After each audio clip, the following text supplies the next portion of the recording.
Welcome to our channel. Today we how to uninstall Shopify taxes and tax overrides, beginner guide step by step clearly. To uninstall Shopify taxes and tax overrides, start by logging into your Shopify admin panel. Navigate to the settings section, located at the bottom left corner of the admin dashboard. In the settings menu, select taxes to access the tax settings. Once in the taxes section, you will see a list of your tax regions. Identify the region where you want to remove the tax settings. Click on the name of the region to open its specific tax settings. In the region settings, look for any existing tax overrides or custom rates. To delete a tax override, locate the particular override you wish to remove.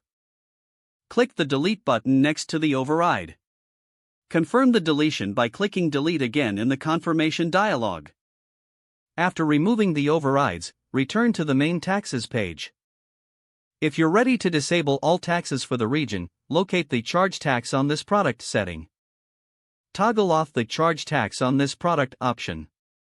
Be sure to save any changes made in this section.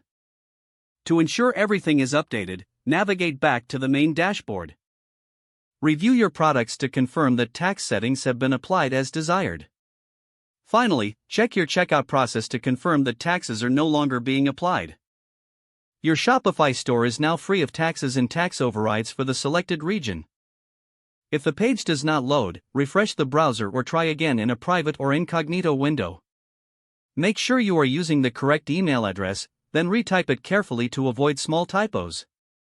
If your password is not accepted, use the reset option and create a new strong password you can remember.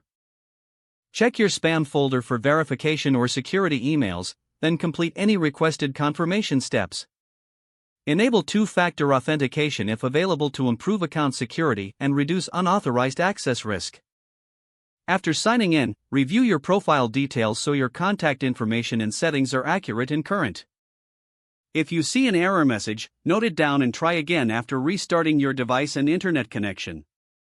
Log out when you finish, especially on shared devices, to keep your account and payment information secure.